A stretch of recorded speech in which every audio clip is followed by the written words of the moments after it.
Salut Catherine. Salut Pablo, salut à toutes et à tous. Petit débrief de la semaine politique. On va vous parler de deux sujets principalement. On reviendra sur ce qui est en train de se passer dans les universités et tout particulièrement à Sciences Po. Là, on enregistre, il est midi, vendredi, et Sciences Po est occupé. Sciences Po est bloqué en soutien au peuple palestinien. On reviendra aussi sur les interdictions diverses et variées, les convocations notamment de Mathilde Panot et de Rima Hassan par la police pour apologie du terrorisme. Mais d'abord, on voulait parler du discours que Emmanuel Macron a dit à la Sorbonne jeudi. C'est un discours qui a duré 110 minutes. J'adore dire. 1h45. 1h45, oui. Genre 100... Ah non. Bah, oui, si. 110 minutes. Bah, oui, c'est ça. Et donc, c'était un long discours avec force qu'on a écouté que tu as écouté religieusement. Ouais, moi, pas de bruit, s'il vous plaît, j'écoute Macron. Exactement. Parfois en vidant le lave-vaisselle, mais tu l'écoutais religieusement. Moi, j'ai été beaucoup plus inattentif. Enfin, j'avoue que, et d'ailleurs, je vais commencer par là, parce que je pense que c'est un point important. C'était pas un discours politique de meeting. C'était pas un discours qui était adressé aux Français et aux Françaises dans leur entièreté. Bon, tu reviendras dessus, mais t'as écrit un petit papier pour en parler dans la dernière newsletter de Regard, et t'as dit que c'était un super consultant. C'est vrai que ça faisait très présentation PowerPoint avec des bullet points et des propositions, des idées, tout ça bien emballé, bien pesé, etc. Mais j'avoue que je n'ai pas vu, en fait, je n'ai pas entendu plutôt, dans le discours d'Emmanuel Macron,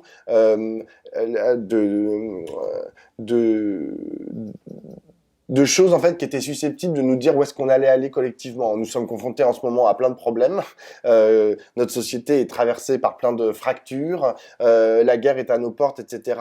Et la proposition qu'il fait, je vais le dire avec des mots qui sont peut-être pas appropriés, mais est très froide, est très calculatoire, est très distante en fait de tous les affects en fait dans lesquels sont pris aujourd'hui la société. Alors certes, il nous dit qu'il va relancer, je sais pas moi, l'industrie de l'armement. Bon, très bien.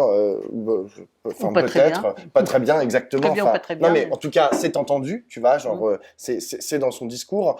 Pour autant, en quoi ça répond en fait aux problèmes auxquels on est confronté aujourd'hui, de la même manière sur la question agricole ou sur la question de notre identité. Enfin, je veux dire, la question de l'identité qui est aujourd'hui tellement importante et qui est notamment portée par l'extrême droite française et les extrêmes droites d'ailleurs nationales dans beaucoup de pays européens. Quelle réponse il apporte à ça? Il parle il dit en européen, la souveraineté européenne, etc. Mais c'est pas rempli. En fait, c'est des mots en fait qui convoquent, et c'est des mots d'ailleurs qui existent depuis longtemps dans le vocabulaire des européistes en gros. Mais le seul problème, et on dirait qu'il ne l'a pas compris, c'est que ces mots n'ont pas de réalité en fait dans la façon dont les gens l'appréhendent. Le souverainisme européen, je suis désolé de le dire à Monsieur Macron et à tous ceux qui y croient, aujourd'hui n'existe pas. Enfin, je veux dire, il n'existe pas de façon. Le souverainisme à l'échelle nationale, ça, il existe. Ça, on a compris en fait les tenants, les aboutissants. On vote, on machin, on s'énerve, on sait sur qui faire pression, etc. Au niveau européen, je ne sache pas que ça ait une vraie réalité. Non, moi, j'ai trouvé que c'était un discours, alors peut-être parce que j'ai pris le soin de l'écouter pendant 1h45 de manière religieuse, j'ai trouvé que c'est un discours très intéressant et en fait très cohérent. Contrairement à Glucksmann qui lui a dû s'interrompre au bout d'une heure parce que il saoulait tout le monde. Là, Macron, lui, s'en fiche de saouler tout le monde. Il a continué, il a développé toute sa position et que j'ai trouvé mais vraiment très cohérent. Par exemple, ce que tu dis, il ne nous embarque pas dans nos affects et nos angoisses, etc., en dehors de cette phrase que tout le monde a repris, l'Europe est mortelle. Comme le chat. Voilà. Et Socrate. Mais il dit, par exemple, sur la définition de l'Europe, il l'a définie de deux points de vue. Il fait référence, il dit c'est l'Europe de l'humanisme et l'Europe des Lumières, c'est-à-dire c'est la raison. Ce à quoi il fait référence, c'est uniquement la question de la connaissance, du raisonnement, etc. Donc c'est ça sa proposition. Dans ce sens, comme tu dis, il n'est pas là pour nous émouvoir, il ne nous émeut pas. Alors moi j'ai trouvé que j'ai eu l'impression d'un discours de super consultant. Des deux choses ensemble d'ailleurs, j'ai eu l'impression d'un discours de président. Je trouvais que c'était un discours de campagne présidentielle et pas tellement un discours de campagne électorale. Et c'était un discours de super consultant. Pourquoi ? Parce que d'abord, c'était un discours présidentiel parce qu'il inscrit tous les grands enjeux dans la perspective européenne. Et c'était en même temps un discours de super consultant parce que, en vérité, il n'était jamais question des Européens ni des Français. Il n'était pas question des gens. Alors, tout à l'heure, j'ai dit des affects, il s'en fout. C'est pas son sujet. Et en l'occurrence, les hommes de chair et de sang qui font des projets qui ont des besoins d'être humains, c'est-à-dire des besoins d'éducation, de santé, de se déplacer, de vivre, de se reconnaître, etc. C'est pas son sujet. Macron nous a dit voilà les grandes évolutions du monde. Voilà comment l'Europe devrait évoluer sur des grandes thématiques. Alors la question de l'armement, la question de la recherche, de l'intelligence artificielle, de la décarbonation de l'économie, etc., etc.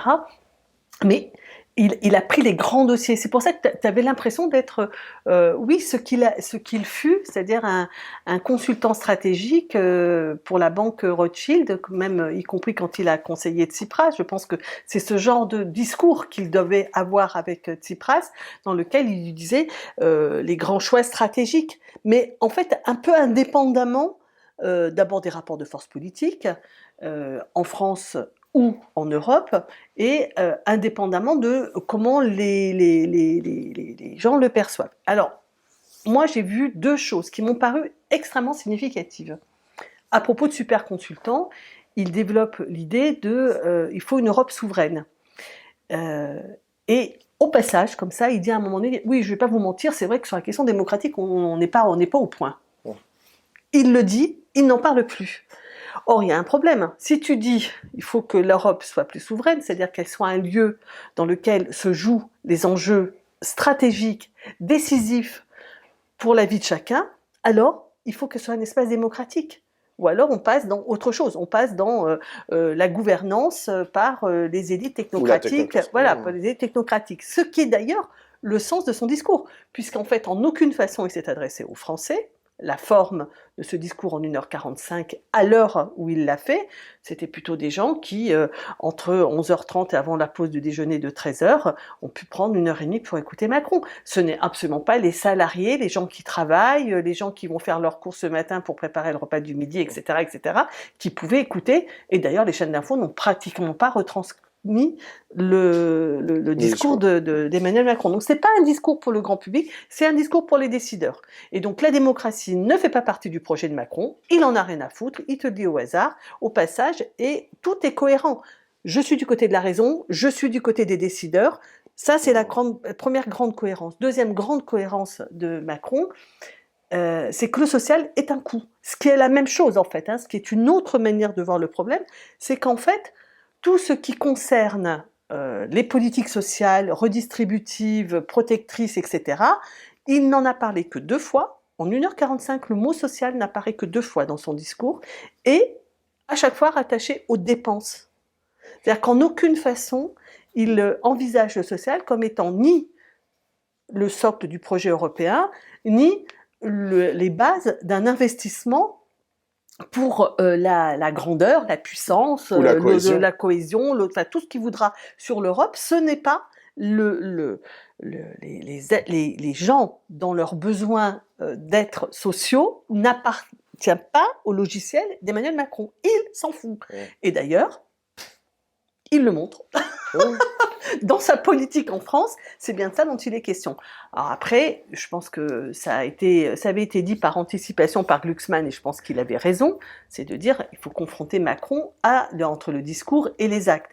Mais je pense que c'est deux niveaux de discussion. C'est-à-dire que moi, je pense que pour une part, il est cohérent. Il fait vraiment ce qu'il dit, c'est-à-dire que vraiment, ce qu'il pense, c'est que l'enjeu, c'est de redonner de la force aux investisseurs, aux industriels, aux chercheurs sur les grands sujets de perspective, voilà, l'armement, l'IA, l'hydrogène et tout ça et tout ça. Ça, c'est ça son sujet.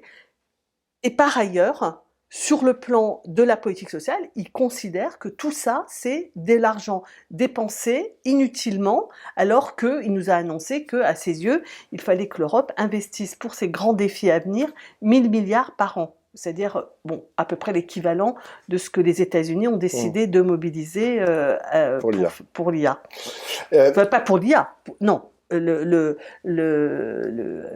l'Inflation Act ou je sais pas quoi, c'est pas pour l'IA, c'est pour les infrastructures américaines, pour, enfin il y a le nombre de... Oui, c'est investissement public, quoi. Les investissements publics sur des grands sujets stratégiques aux États-Unis.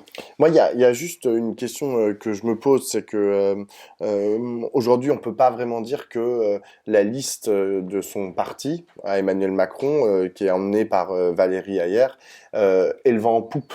Je pense qu'on peut même dire le contraire. Ça ne changera elle fait rien. que baisser. Alors voilà, ça ne changera rien. Mais du coup, qu'est-ce que c'est exactement? Enfin, c'est même pas un peu pour poursuivre ce que tu dis, tu vois. À quoi sert dans ce cadre-là, en fait, de s'adresser à des décideurs? C'est-à-dire, c'est de considérer que peu importe le résultat de l'élection du 9 juin, ce sera le cap. C'est-à-dire que c'est encore pire que ce que tu dis. C'est-à-dire que c'est même pas que la démocratie est oubliée, c'est qu'elle est méprisée. C'est-à-dire que le fait qu'il fasse, admettons qu'elle fasse entre 15 et 16 ou 17%, aujourd'hui elle est dans ces étiages-là, Valérie hier.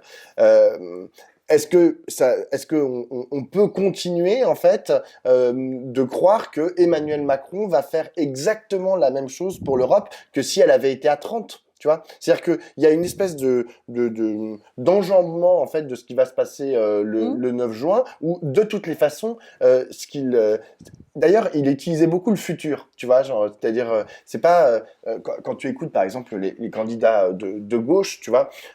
Ils utilisent rarement le futur puisqu'ils savent que il y a peu de chances qu'on ait une majorité de gauche au Parlement européen. Il y a peu de chances que les gens que l'on souhaite voir arriver à la présidence du Parlement européen le deviennent. Et donc, tout est dit au conditionnel ou de dire voilà pourquoi nous on va se battre, etc. Lui, il parle au futur. C'est-à-dire que, en gros, peu importe le résultat du 9 juin, c'est comme ça que sera l'Europe. Enfin, ce qui moi, m'interroge sur voilà, son rapport à la question démocratique, mais m'interroge aussi sur le rôle en fait qu'il entend avoir dans cette campagne, parce que mine de rien, même si tu dis que ça va rien changer dans la campagne et dans les dynamiques de la campagne de Valérie Hayer, c'était quand même un peu le but. De relancer, il n'aurait pas fait ce discours s'il n'y avait pas eu de campagne, quoi. Enfin, je veux dire, c'est lié à cette campagne. Donc,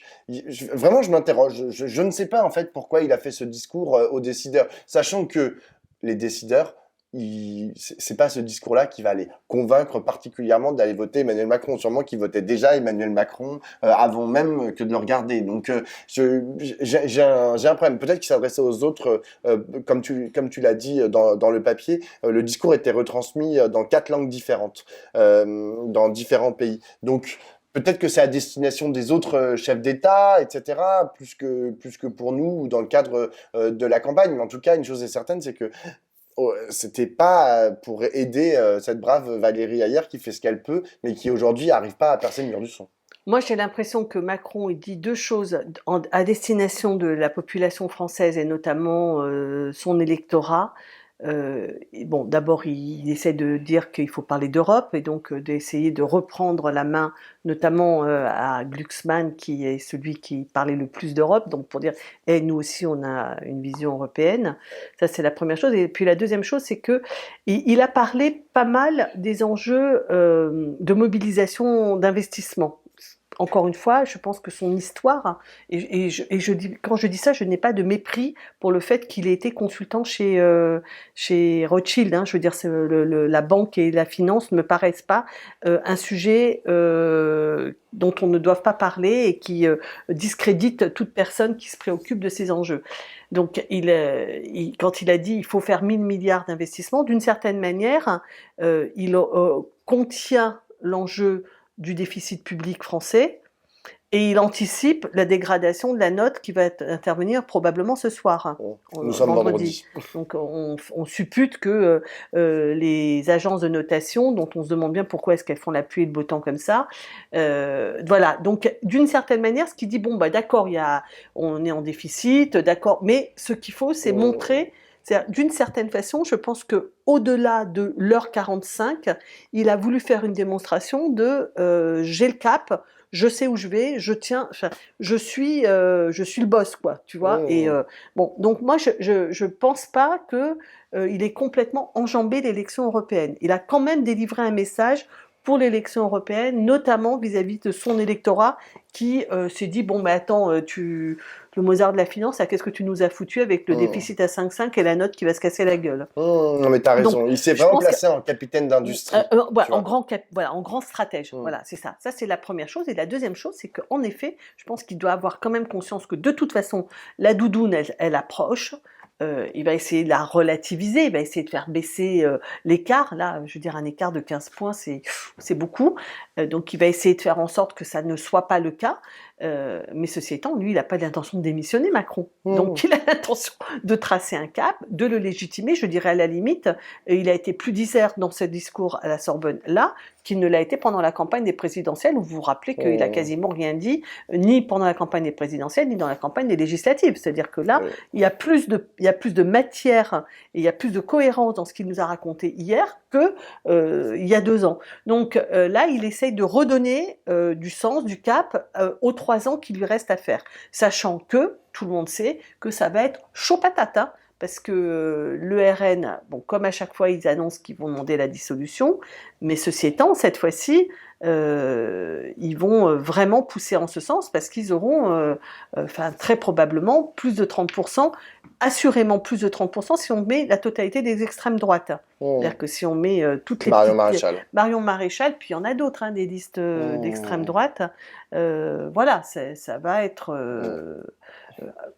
un vrai événement. Et puis après, il y a toute l'histoire de débat stratégique dont on a déjà parlé ici. Est-ce que finalement, disqualifier le RN, c'est pas le mettre aux affaires et lui imposer l'épreuve du feu de la réalité, de gouverner, de montrer l'écart entre le vide du discours et puis la réalité de la pratique. Ce qui est le cas en Italie, on ne peut pas dire que Meloni soit dans le reflux pour l'instant. Hein. Non, exactement.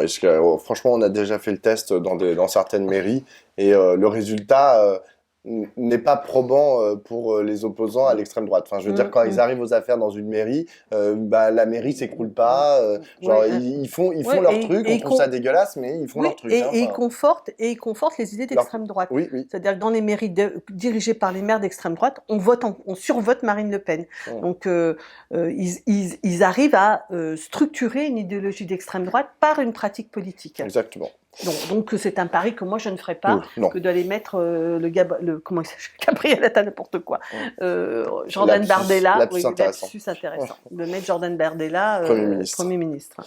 Deuxième sujet, les interdictions, les convocations à la police et ce qui se passe dans les universités.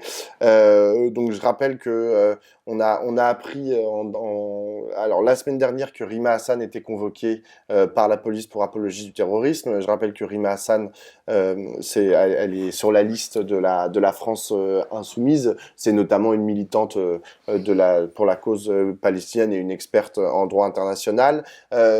Mathilde Panot, on a appris qu'elle avait été convoquée, ça on l'a appris mardi, donc elles sont convoquées mardi prochain. Mathilde Panot, elle aussi pour apologie du terrorisme. Elles sont convoquées que le même jour ? Ouais.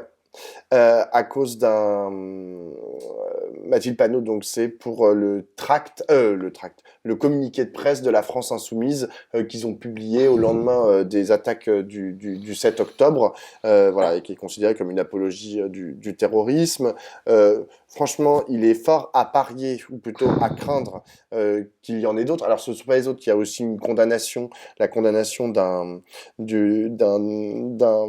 délégué syndical CGT Du dans secrétaire dans le Nord, départemental du secrétaire Nord. départemental du 59, qui, pareil, c'était un tract post-7 octobre. Il a été condamné à 1 an de prison avec sursis. Même si il y a un appel. Donc il y a plein de choses comme ça. Il y a d'autres militants aussi qui ont été convoqués par la police, principalement pour des tweets ou des écrits. Il est fort à parier. Ce que je voulais dire, c'est qu'il y en a d'autres qui le soient, parce que on voit pas, vu comment c'est caractérisé, vu les raisons en fait sur lesquelles s'appuie la police pour convoquer des personnalités, on ne voit pas pourquoi Jean-Luc Mélenchon ne serait pas convoqué à la police, on ne voit pas pourquoi toute une flopée de députés de la France Insoumise ne serait pas aussi convoquée par la police. Vu la logique terrible dans laquelle on est rentré, ça paraît assez crédible et assez terrible, parce que bon, comme ça a été rappelé par beaucoup d'experts, de juristes, etc. C'est vraiment compliqué en fait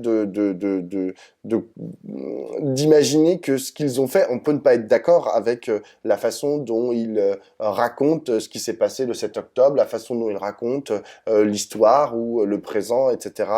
En revanche, imaginez que c'est une apologie du terrorisme, c'est-à-dire que donc c'est un appel à commettre des actes terroristes. Là, j'avoue que je suis là, bah non, en fait, juste ça n'a aucun rapport avec le schmilblick. Enfin, je veux dire, c'est ça qui est le plus inquiétant. Donc, bien évidemment, la réponse de la gauche, c'est de dire on essaye de bâillonner le soutien au peuple palestinien. Par le truchement de cette apologie du terrorisme qui est rentré dans la loi, je le rappelle, en 2014.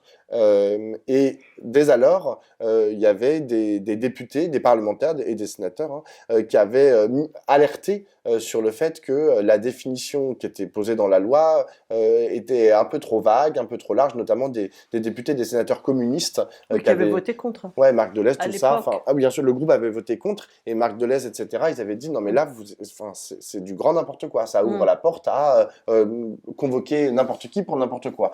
Ce qu'on est un peu en train d'en voir les conséquences aujourd'hui. T'as envie de... Oui, non, mais surtout, c'est que ça a été réactivé par une circulaire du ministre de la Justice au mois de janvier. Donc, c'est ça qui enchaîne les événements que l'on est en train de connaître. C'est-à-dire que ce n'est pas juste la loi de 2014. C'est la loi de 2014 qui était déjà problématique et qui a été réactivée par Dupond-Moretti. Et juste la circulaire, c'est en gros, allez-y, n'hésitez pas à convoquer les gens pour apologie du terrorisme en rappelant la loi. Voilà, c'est ça la circulaire. Bon, donc ce qui a été entendu et ce qui est d'autant plus entendu, je dirais que on peut pas dire que les idées, je dirais liberticides, voire d'extrême droite, voire tout ce qu'on voudra là, dans le corps de la police et de la justice sont inexistantes. On n'a pas, je regrette de le dire comme ça, mais c'est vrai que ce sont pas des corps qui sont complètement préservés. Donc quand il y a de la liberté d'interprétation, on peut se dire que cette interprétation peut être très négative, très péjorative pour les libertés individuelles et collectives. Et c'est ça qu'on est en train de voir. Donc, c'est-à-dire qu'on a vraiment des prémices, finalement, de ce que c'est qu'une société qui est gagnée par les idées d'extrême droite. Et c'est pas simplement quand l'extrême droite est au pouvoir que ça a des effets. On le sait que ça a des effets dans la pratique de la police et que ça a des effets dans l'interprétation qui est faite à cette occasion. Donc c'est très inquiétant et quand je disais tout à l'heure que l'extrême droite elle inscrit dans les pratiques politiques l'idéologie et que ça la pousse en avant. Là, pour moi, c'est ce qui est en train de se passer là. Donc, bon, on essaye en ce moment avec un certain nombre de médias de monter quelque chose pour s'opposer tous ensemble à ce qui est en train de se passer. Tu avais interviewé hier Olivier Besancenot, qui fait partie de ceux qui ont aussi sonné l'alerte. C'est-à-dire qu'on ne peut pas, en tout cas pour ce qui concerne Regard, on ne peut pas nous soupçonner de la moindre complaisance à l'égard des propos que nous avons absolument condamnés à différentes reprises, le 7 octobre et la semaine dernière quand Mélenchon s'est exprimé à Lille. Mais en aucune façon, nous ne validons ces décisions autoritaires, liberticides, antidémocratiques. Voilà. Et comme tu le dis, apologie du terrorisme, si les mots ont un sens, ça veut dire qu'ils auraient appelé à passer à l'acte. Ce n'est pas le cas. C'est absurde de dire une chose pareille. Et juste pour terminer sur cette question d'apologie du terrorisme et des convocations et des interdictions, il y a quand même un truc aussi qui est particulier, c'est le deux poids deux mesures quand on regarde, par exemple, certaines positions, certains discours qui ont été tenus, notamment par des personnalités comme le député des Français de l'étranger, Meyer Habib. C'est clair. Il a quand même dit des choses, mais Alors, le truc, c'est que, je vais dire d'une violence, mais honnêtement, ce qu'il a dit, lorsqu'il dit que la population de Gaza est un cancer, je ne vois pas, en fait, je suis pas pour criminaliser ce que dit Meyer Habib, c'est ça le problème. Mais en revanche, si on criminalise le communiqué de presse de France Insoumise, bah, je suis désolé, mais on doit aussi le faire avec les propos absolument inadmissibles de Meyer Habib. Mais en vérité, je pense qu'on ne doit pas le faire, ni l'un ni l'autre. C'est-à-dire que Meyer Habib... On doit dire que c'est scandaleux. Exactement, on doit s'y opposer à tout ce que raconte Meyer Habib, mais pour autant, judiciariser et policier tout ça, je pense que... Mais c'est vrai que le deux poids deux mesures est quand même assez énorme. Enfin, il s'est dit des choses dans les médias. Enfin, je veux dire, lorsque Enrico Macias vient sur CNews et dit que il faut aller s'occuper physiquement des insoumis parce qu'ils disent n'importe quoi sur Israël-Palestine. Excuse-moi, mais il n'a pas été convoqué par la police. Il n'a rien été du tout, tu vois. Bah, donc c'est de l'apologie de cassage de gueule. Bah oui.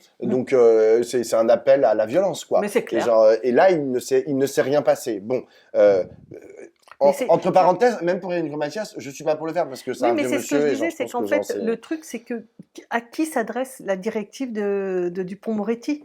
C'est-à-dire, on est dans un moment où ces corps qui vont recevoir cette adresse, cette circulaire, sont des gens qui sont largement acquis aux idées d'extrême droite. Donc c'est pour ça que c'est pas neutre. Je veux dire, le pouvoir ne peut pas se désintéresser du contexte. Alors tout à l'heure on disait à propos de Macron qu'il se fiche comme de sa première chemise du contexte politique, des rapports de force politique. Ben là, s'ils s'en fichent, ben en fait ils alimentent la possibilité pour l'extrême droite d'agir d'ores et déjà dans le sens de son idéologie, quoi. Mais j'espère que parce que comme Emmanuel Macron se veut le champion du camp de la raison, en fait, j'espère quand même que dans son camp de la raison, qui se réduit comme peau de chagrin, mais enfin, j'imagine qu'il reste des gens, au bout d'un moment, ils se disent, mais on est en train de faire n'importe quoi. Moi, j'ai toujours l'impression qu'à un moment va arriver ce sursaut où ils vont se dire, non, mais là, on est en train de délirer totalement, on peut pas tout interdire, on peut pas foutre les gens en tôle. Le problème, c'est qu'ils ont vraiment l'idée que pour combattre l'extrême droite, il faut apporter des réponses aux questions posées par l'extrême droite. C'est-à-dire qu'en fait, c'est à partir du moment où tu rentres dans cette logique-là, bah, ceux qui ne se rendent pas compte, c'est qu'ils alimentent la bête, quoi. Ils sont en train et là, par exemple, typiquement, c'est ce qu'on est en train de voir à propos de cette question des libertés d'expression. C'est-à-dire que... Non, mais en fait, d'accord. Non, mais c'est tout le temps comme ça. Ils sont tout le temps en train de... J'entends. C'est comme les conneries d'Attal sur les enfants. Enfin, c'est invraisemblable ce qui se passe. Non, mais je suis complètement d'accord. Et en même temps, je me dis... c'est quoi leur raison? Enfin, tu vois, sur les Parce questions qu'ils pensent qu'ils économiques. vont, Non, mais mais sur les ils questions pensent faire comme économiques, sur les Sarko. questions. Ils Oui, mais pensent faire comme Sarko. Sarko, il a non, bloqué non. Le Ah, Pen en reprenant le ouais. discours de Le Pen. Ben, eux, ils pensent qu'ils vont faire pareil. Oui, mais Nicolas Sarkozy, c'est pas Emmanuel Macron. C'est-à-dire que Nicolas Sarkozy, il en avait rien à foutre du cercle de la raison. Il faisait de la politique, et puis de la vraie politique à l'ancienne, bien de droite, et il avançait comme ça. Emmanuel Macron, je suis désolé, mais son cercle de la raison, ça a toujours été les Alain Minc, les machins, tu vois, tous ces économistes de droite qui, au bout d'un moment, ont dit c'est lui qui a la bonne réponse. Et il s'appuyait sur eux, il s'appuyait sur leur expertise, tu vois. Et ces économistes, tu vois, bon, ils valent ce qu'ils valent, mais je me dis, en matière de droit et de liberté, mais putain, mais qu'il aille voir, que Emmanuel Macron, Gabriel Attal, ou je sais pas qui, aille voir, mais juste un professeur de droit public, mais n'importe lequel, même un de droite, et lui dire, qui leur pose des questions. Non, mais tu vois, mais le cercle de la raison, c'est aussi les experts. Et Oui, les bah, experts, honnêtement, des professeurs de droit public, même lorsqu'ils sont de droite, ne vont jamais leur dire ouais c'est super, allez-y, continuez les gars, détruisez détruisez tout notre état de droit et on va y arriver. Bah non. je suis tout à fait d'accord avec toi que je pense que sans magnifier le monde des experts auxquels Emmanuel Macron fait référence, enfin avec lesquels il discute, je pense pas qu'en effet ce soit eux qui soient porteurs de ça. C'est plutôt, à mon sens, c'est le monde politique Ouais. autour d'Emmanuel Macron qui pense, ce que je te dis, c'est qu'il pense que et je l'ai encore lu là tout récemment dans Le Monde, il pense que ce qu'il faut, c'est apporter des réponses. Et apporter des réponses aux problèmes dont s'empare le Front National. Et les réponses qui sont dans le sens du Front National. C'est-à-dire qu'en fait, c'est pas parce que... Et du coup, il décide d'apporter des réponses, et donc il demande aux experts, à la limite, qu'est-ce qu'il faut faire pour faire en sorte que, je sais pas, que les assurances chômage n'apparaissent plus comme de l'assistanat. Voilà. Donc mais je suis d'accord. ça, c'est l'entrée politique, c'est on va soi-disant écouter les classes moyennes qui sont en souffrance parce que elles n'ont pas assez d'aide de l'État et qu'elles ont l'impression qu'il n'y en a que pour les chômeurs et pour les pauvres.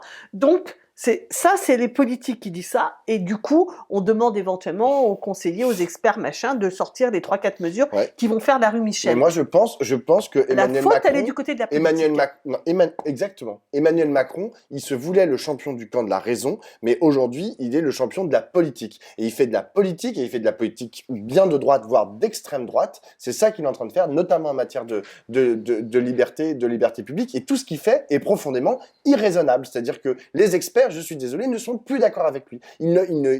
Plus personne, plus aucun professeur de droit public n'est capable de valider ce que propose Emmanuel Macron. Et c'est quand même un petit souci, tu vois, genre pour ce type qui continue à nous vendre sa raison à qui mieux. Bref. Moi, ça me... Non, mais ça me... Je sais pas, oui, tu veux dire sa légitimité intellectuelle s'écroule. Complètement. Mais maintenant, c'est devenu du sous Sarkozy. Voilà, c'est tout. Genre, c'est ni plus ni moins que du sous Sarkozy. Bon, maintenant passons à ce qui se passe dans les facultés et notamment à Sciences Po. Donc comme je l'ai dit, on est vendredi midi Sciences Po, et il y a un blocus à Sciences Po, il y a une occupation de Sciences Po en soutien au peuple palestinien sur le modèle de ce qui se passe aux États-Unis. Aux États-Unis, bon, depuis le début, il y a beaucoup de mouvements sur les campus des grandes universités américaines, et là ça s'est un peu renforcé depuis quelques jours, depuis le début de la semaine. On a vu des scènes assez violentes, parce que en fait, évidemment, les étudiants se mobilisent, et puis derrière, la police ils se mobilisent intervient. en installant des tentes, enfin en installant des campements sur les campus. Donc la police intervient pour déloger les tentes et les campements. Et donc nécessairement derrière, tu as les arrestations, etc. J'ai discuté avec un étudiant qui est en ce moment à Sciences Po, et qui me disait... c'est chaud parce que dans les boucles internes qui regroupent parfois quelques dizaines ou quelques centaines d'élèves liés à des associations ou je sais pas quoi, tout le monde se fout sur la gueule avec une violence comme lui il avait rarement vu, et que il m'a envoyé des messages, et j'étais là genre waouh, c'est vrai que c'est ultra violent, c'est-à-dire que ceux qui disent ah oui mais faut faire attention à telle parole, tel positionnement, etc. sur Israël-Palestine, que ça soit légitime ou pas en fait de poser ce type de limite, immédiatement il y a une flambée de réponses d'insultes qui sont d'une violence qui ne devrait pas avoir lieu. Enfin, c'est-à-dire que la question qui a été posée notamment par Karim Rissouli cette semaine dans 2 émissions, dans son émission C'est ce soir, est-ce qu'on peut encore débattre de ce sujet? En fait, à chaque fois, la réponse c'était plutôt non, quoi. Genre, c'est assez complexe. Je veux dire, bien sûr qu'il faut un soutien au peuple palestinien et soutenir ce peuple qui est en train de se faire massacrer et qui est aujourd'hui dans la famine. Enfin, il y a la famine menace, voire est déjà une réalité pour beaucoup de Gazaouis. Bien sûr qu'il faut porter une solution politique à ce qui est en train pour mettre fin en fait à ce qui est en train de se passer. Bien sûr qu'il faut porter un cessez-le-feu immédiat. C'est une nécessité absolue. Et une fois qu'on a dit ça, c'est comment est-ce qu'on le fait? Et là, il y a toujours les mêmes choses qui reviennent, c'est-à-dire que il y a des mobilisations qui sont normales et auxquelles, à titre personnel, je participe, et d'ailleurs toi aussi, puisque parfois on y est allé ensemble. Donc on participe aux mobilisations, et là, à l'intérieur de ces mobilisations, il y a toujours ce moment où, il y a ces phrases qui sont, par exemple, From the river to the sea, Palestine will be free, donc genre de la rivière du Jourdain à la mer, la Palestine sera libre. Phrase qui excite, comment on dit, qui énerve beaucoup de gens et voire qui a peur, qui met le feu, exactement, puisque alors c'est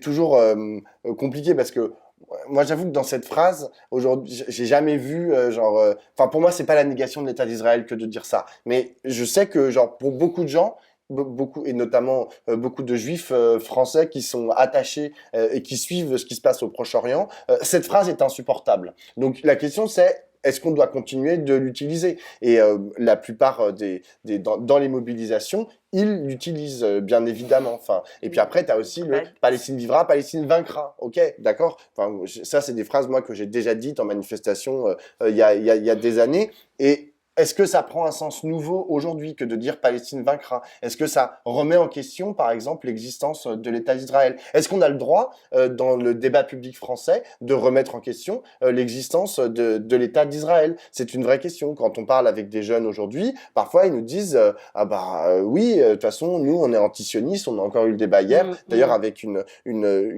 amie à moi qui est juive et qui nous a dit, qui est une jeune femme, toute jeune, exactement, et qui nous a dit Catherine a dit mais c'est pas possible de remettre en question l'État d'Israël, l'existence de l'État d'Israël, et elle a dit en tant que juive, elle a dit mais si, ça s'appelle l'antisionisme et on a le droit de remettre en question l'État d'Israël.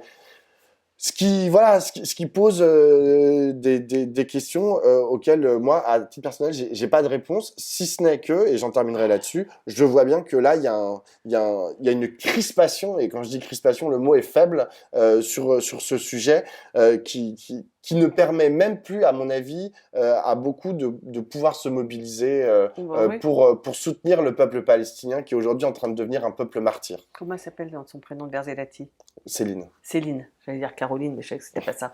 Céline Verzelati, qui est la numéro 2 de la CGT, t'a donné un interview cette semaine et dans lequel elle dit en fait les termes du débat. Nous, on l'a déjà dit dans le débrief. Elle le dit avec d'une autre manière, elle, du point de vue des militants de la CGT.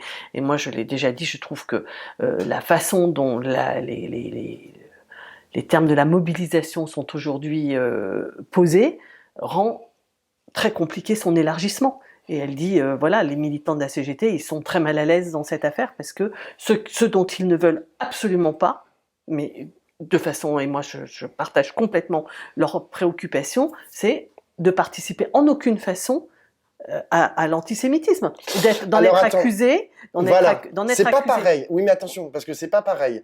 C'est pas ce que dit Céline Verzelletti, c'est ils ont peur d'être accusés d'antisémitisme ou d'être des antisémites. Oui, mais donc pas de participer à de l'antisémitisme. Oui, mais parce que en fait, c'est là que est la différence de façon dont tu envisages les choses. Est-ce que tu considères que aujourd'hui le problème vient du gouvernement, vient des associations, genre le CRIF, etc., qui passent leur temps à dire vous êtes des antisémites parce que vous voulez soutenir le peuple palestinien, ou est-ce que le problème vient de notre côté, du côté des soutiens au peuple palestinien, parce qu'on n'utilise pas les bons termes, tu vois? C'est pas tout à fait la même chose. Hein. J'entends bien, c'est pas les mêmes choses, mais la préoccupation, elle peut être double, si tu veux. C'est ni d'être traité d'antisémite, ni de participer à quoi que ce soit qui puisse alimenter l'antisémitisme. Et ça fait 2-3 fois qu'on en parle ici au débrief, mais franchement, depuis qu'on s'est mis en alerte sur ce sujet, autant vous dire qu'on est plutôt super inquiet sur la question d'Israël. C'est-à-dire qu'en fait, on n'en avait pas vraiment conscience. Et je trouve que ça déplace le débat. C'est-à-dire que d'une certaine manière, jusque-là, le débat, c'était la Palestine, les Palestiniens ont droit à un État. Et maintenant, on est obligé d'argumenter sur le fait que les Israéliens et que Israël est légitime. Et ça, c'est quand même une évolution. Je dois vous dire que je m'y attendais pas du tout à celle-là. Pour moi, ça faisait partie des fondamentaux, qui étaient acquis, que tout le monde partageait ce point de vue-là. Je me rends compte, et en particulier dans la jeunesse, que ce n'est pas le cas. Il y a beaucoup de critiques qui disent, soit, alors ça c'était ton ami hier soir, mais ici et là, enfin je veux dire, depuis qu'on est en alerte, en fait on discute avec les jeunes qu'on croise et notamment les très jeunes c'est 15, 17, 25 ans quoi, c'est-à-dire vraiment cette génération qui rentre dans la politique et qui rentre dans les mobilisations avec son histoire et la fraîcheur de son histoire aussi, elle n'a pas de base solide sur le sujet. C'est-à-dire pourquoi il y a l'État d'Israël. Au fond, Israël, depuis 75 ans, a colonisé, et donc ils n'ont foutu que de la merde, et il y a eu la guerre, et donc ils ne sont pas légitimes. Alors, moi, ce qui m'apparaît aussi comme une question, c'est qu'il faut faire monter la question des réfugiés palestiniens. C'est-à-dire qu'il y a un truc qui est... On parle tout le temps de les Palestiniens qui doivent avoir un État. Il y a une question de ce qui se passe pour les gens qui sont installés depuis 2-3 générations dans des camps, dans les pays limitrophes d'Israël. C'est le cas par exemple de Rima Hassan, ce qui est le cas de dont la famille a été chassée en 47-48. L'émission que tu as fait sur ce soir, il y avait un Libanais palestinien qui avait également été dans les camps. Parce que je veux dire, c'est que c'est une question dont on voit que maintenant ils sont la 3e génération.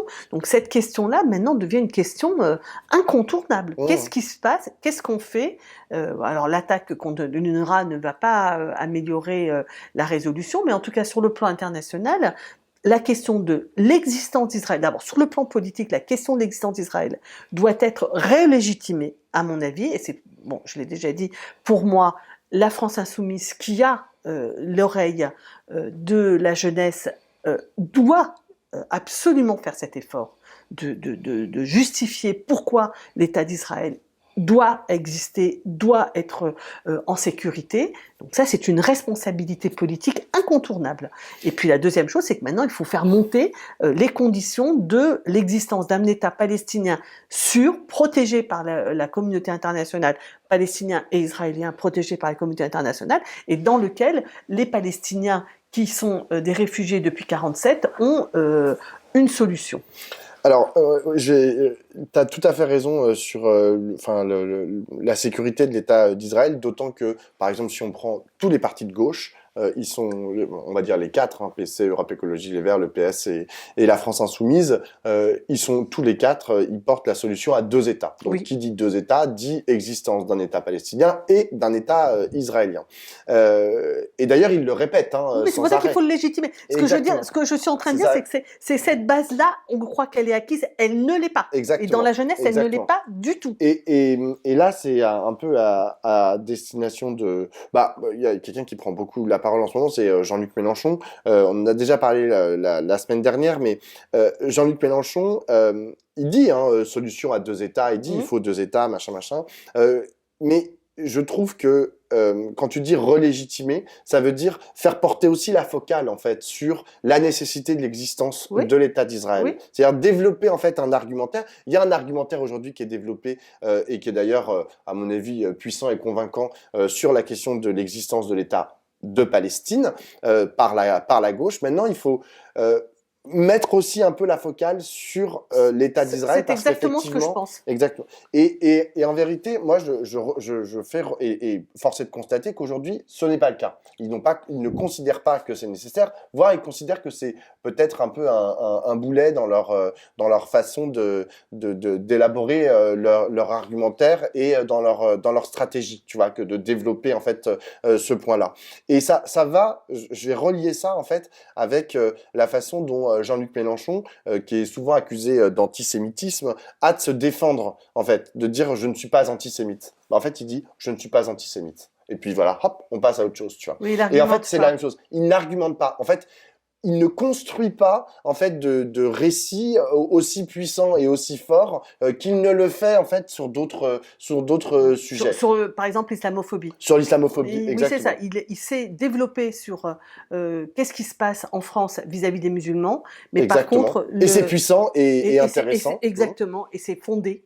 Exactement. Voilà. Et sur l'antisémitisme, qu'est-ce que c'est que, cette histoire, de quoi ça, sur quelle base et qu'est-ce qui a été charrié, comment ça s'installe, c'est certain, il ne le fait pas. Je repasse, je vous l'avais déjà, je crois, signalé la série sur Arte sur l'histoire de l'antisémitisme sur 2000 ans, qui est exceptionnelle, quoi. Vraiment, pour voir, pour vous, pour vos enfants, c'est vraiment un truc génialissime.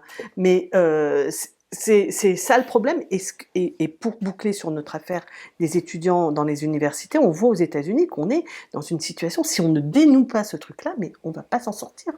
Là, il y a en ce moment le film Civil War que j'ai pas encore vu, mais que je vais aller voir. Alors ? Oui, mais c'est très bien. Enfin, c'est très intéressant.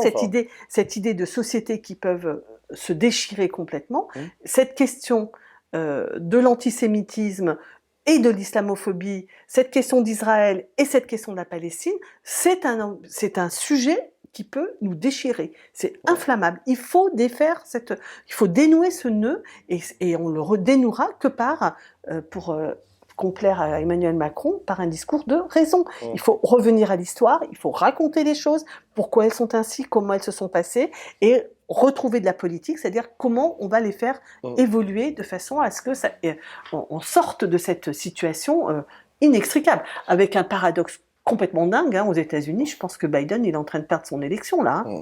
C'est absolument terrible. C'est affreux parce que la conséquence de ça, et je n'en veux pas du tout aux étudiants américains. Franchement, je veux dire, je pense que Biden est en train de perdre sur cette affaire parce qu'il n'a pas pris les bonnes positions, qu'il n'a pas pris les bonnes initiatives pour dénouer le problème.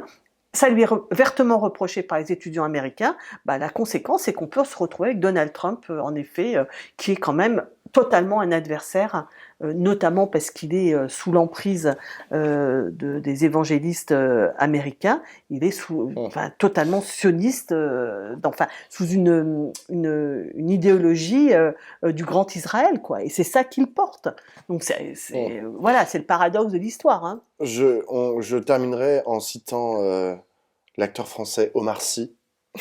Qui était jeudi soir sur Quotidien et qui parlait de la nécessité de faire groupe et c'est-à-dire en gros de recréer du commun, tu vois. Et c'est vrai qu'aujourd'hui dans le champ politique, il y a peu de gens qui ont cette boussole là. Tu vois, ça, il y a ceux qui portent le juste, ceux qui portent le vrai, ceux qui portent genre le conflit, tu vois, et de dire bon voilà, on trace une ligne de conflit, moi je me mets de ce côté, tu vois, mais ceux qui disent bon on va essayer de vivre à tous et à toutes, il y en a plus tant que ça. En vérité, et c'est un problème. Besancenot le sage. Voilà, Besancenot le sage, Omar Sy le sage. Omar Sy le sage.